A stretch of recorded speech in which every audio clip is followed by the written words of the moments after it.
अस्सलाम वालेकुम। Clean shave नौजवान चश्मा लगाए, कानों में हैंड फ्री डाले, लड़कियों की तरह लंबे लंबे काले शूश बाल लहराते 125 मोटरसाइकिल को दौड़ाते हुए अपने घर की जानिब जा रहा था। मेन रोड से उतरकर जैसे ही महल्ले की तरफ मुड़ा और चौक में पहुंचा तो रश की वजह से स्पीड आहिस्ता की और इर्द गिर्द के माहौल से महजूज होने लगा। सड़क किनारे जा बजा रेडियों और ठेले वाले खड़े थे जो गले फाड़ फाड़ कर फल और सब्जियां बेचने की आवाज़ें लगा रहे थे।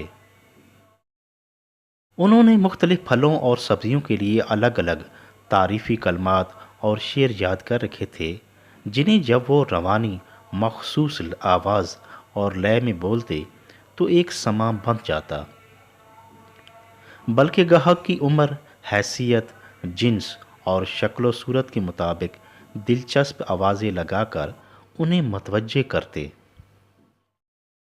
एक दिलचस्प सूरत हाल उस वक्त पैदा हो जाती जब कोई खूबसूरत आंटी या फैशनेबल लड़की चश्मा लगाए उस तरफ आ निकलती तो गोया मार्केट में एक बहार आ जाती। नौजवानी के जज्बात और एहसासात तो छोड़िए, बूढ़े बाबे जिनके मुंह में दांत भी नहीं होते वो भी ललचाई हुई नज़रों से आगों को झुकते और अपने मखसूस अंदाज में कहते, आइए आइए मोहतरमा, हमारा माल भी देखिए, ताज़ा और खरा माल आपको पसंद आएगा।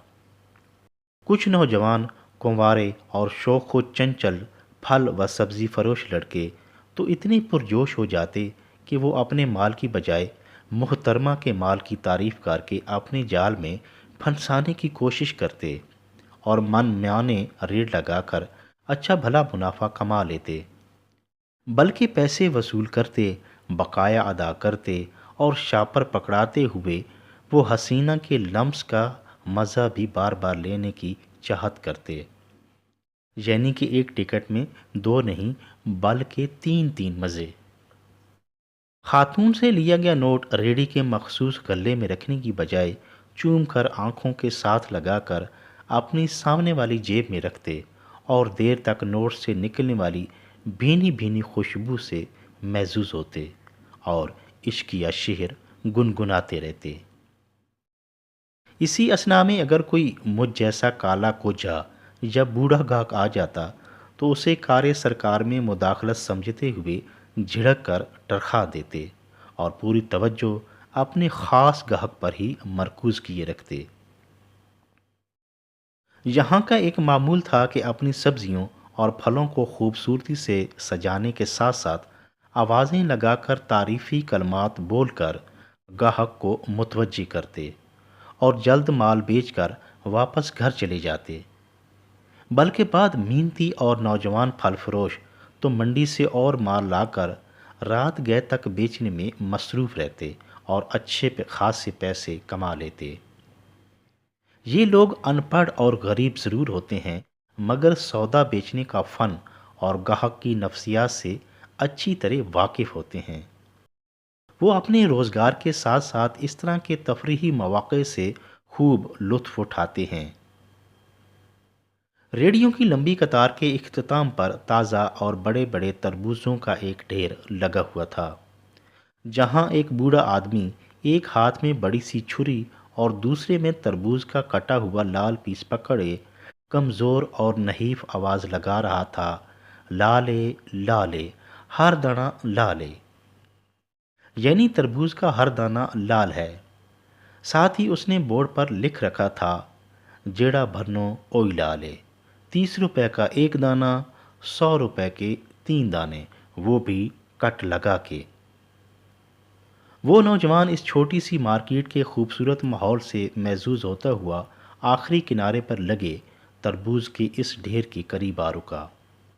चश्मा उतार कर तरबूज के ढेर पर एक तायराना निगाह डाली, फिर लिखा हुआ रेट पढ़कर हंसने लगा। इसी दौरान उसे एक लड़की अपनी तरफ आते दिखाई दी जिसने लड़के की तरह ही जीन्स पहन रखी थी। आंखों पर काला चश्मा, कानों में गोल्डन कलर के ज्वेलरी मैचिंग हैंड फ्री, एक हाथ में छतरी थामे جبکہ دوسرے گورے چٹے ہاتھ میں ایک خوبصورت گولڈن کیسنگ والا موبائل پکڑے شان بے نیازی سے آگے بڑھ رہی تھی۔ نوجوان نے دیکھتے ہی اتارا ہوا چشمہ جلدی سے واپس آنکھوں پر لگا لیا، پینٹ کی جیب سے موبائل نکالا، لمبے بالوں کو جھٹکا دیا اور اس حسینہ کی طرف متوجہ ہو گیا۔ لیکن لڑکی تیزی سے گزری اور اس کی طرف متوجہ ہوئے بغیر کسی چھلاوے کی طرح بھیڑ میں گم ہو گئی۔ بیچارہ لڑکا دل تھام کر رہ گیا اور یوں نظر انداز کیے جانے پر خفت سے بڑبڑانے لگا۔ نوجوان اس رومانوی کیفیت سے باہر آیا تو اسے پھر یاد آیا کہ وہ یہاں تربوز خریدنے کی غرض سے رکا تھا۔ اس نے بابا جی سے 30 روپے میں ایک تربوز خریدا، پھر 30 روپے میں دوسرا اور اسی طرح تیسرا بھی خرید لیا، یعنی کہ 90 روپے کے بدلے 3 تربوز خریدے۔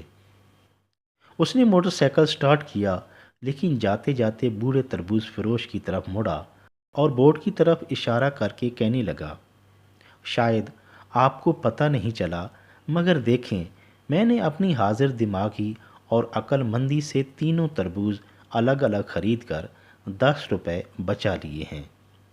ساتھ ہی اس نے بوڑھے کو طعنہ دیا کہ شاید یہ کاروبار وغیرہ آپ کے بس کی بات نہیں، آپ کوئی اور کام دیکھیں اپنے لیے، کیوں اپنے نقصان پہ تلے ہوئے ہو، معلوم نہیں روزانہ کتنے لوگوں سے چونا لگواتے ہوگے۔ بوڑھا ایک بڑے سے تربوز کے پیٹ میں چھری گھومتے ہوئے مسکرا کر بولا، بچہ اس کاروبار میں ایک عمر گزاری ہے، کاروباری رموز اور ہیر پھیر سے خوب واقف ہوں۔ آپ جیسے کئی نوجوان روز آتے ہیں، انہیں ضرورت ایک تربوز کی ہوتی ہے، مگر ایک کی جگہ 3 خریدتے ہیں اور جاتے ہوئے یہی مشورہ دیتے ہیں، تم آج کل کے برگر بچے مجھ جیسے گھاگ بابے کو چٹا چونا نہیں لگا سکتے، بلکہ بابے نے چالاکی اور ہوشیاری سے ایک تربوز کی بجائے اکٹھے 3 بیچ کر آپ جیسے کئی جوانوں کو لالو لال کر دیا ہے۔ بابے کا جواب سن کر لڑکے کے 14 طبق روشن ہو گئے۔ اس نے ندامت کے مارے اپنی نگاہیں نیچی کر لیں، آہستگی سے موٹر سائیکل کو آگے بڑھا دیا اور دل ہی دل میں سوچتا جا رہا تھا کہ واقعی بابے بابے ہی ہوتے ہیں، ان کے تجربے اور پختہ ذہن کو شکست دینا اتنا آسان نہیں، ہمیں ان کا احترام کرنا چاہیے۔